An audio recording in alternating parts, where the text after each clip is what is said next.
Halo teman-teman, di zaman ini banyak nih remaja-remaja yang mabuk akan cinta. Ujung-ujungnya malah pacaran. Kehasut hawa nafsu berujung melakukan hal anu. Perkenalkan kawanku, aku Indri Safatalita dari PMR Unit SMA Negeri 1 Sampang.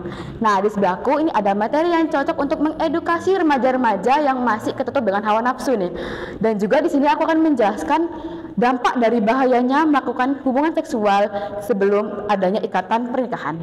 Nah, apa sih IMS itu sendiri? IMS adalah penyakit menular yang ditularkan melalui hubungan seksual.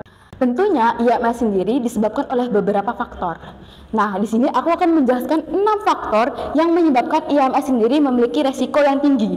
Yang pertama, memiliki lebih dari satu pasangan seksual atau seks bebas. Yang kedua, berhubungan seksual dengan seseorang yang memiliki lebih dari satu pasangan seksual. Yang ketiga, tidak menggunakan kondom saat berhubungan seksual. Yang keempat, menggunakan jarum suntik yang sama dengan orang lain. Dan kelima, penyalahgunaan alkohol dan narkoba. Serta yang keenam, punya riwayat terkena penyakit kelamin. Nah, setelah kalian mengetahui beberapa faktor penyebab IMS sendiri memiliki resiko tinggi, aku akan menjelaskan apa saja penularan itu bisa terjadi. Nah, penularan dibagi menjadi dua, yakni secara seksual dan secara non-seksual. Aku mau ngejelasin yang secara non-seksual dulu nih. Nah, yang pertama itu terjadi pada transfusi darah. Yang kedua, kebersihan alat reproduksi yang tidak terjaga. Yang ketiga, jarum suntik yang tidak steril, bekas, atau dipakai secara bergantian.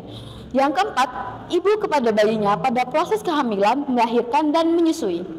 Dan sekarang mari lanjut ke secara seksual. Nah, secara seksual ini hubungan seks dari oral, anal, dan vagina. Sekarang kita masuk ke bagian jenis-jenis IMS sendiri ya. Nah, ini wajib kalian ketahui untuk mewaspadai agar mereka tidak mendekat ke kamu. Yang pertama ada sifilis, yang kedua ada AIDS atau HIV, yang ketiga ada chlamydia, dan keempat ada gonore.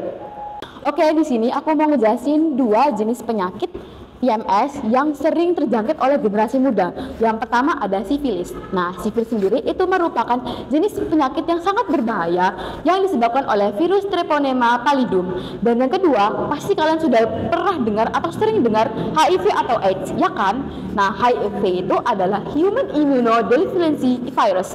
Sedangkan AIDS itu Acute Immunodeficiency Syndrome. Nah, itu apa sih sebenarnya? Nah, HIV atau AIDS adalah penyakit yang menurunkan daya tahan tubuh.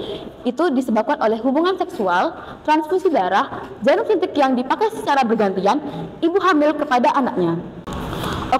Karena kita sudah di penghujung materi, aku mau menarik kesimpulan nih. Nah, bahwa IMS adalah penyakit menular yang ditularkan melalui hubungan seksual.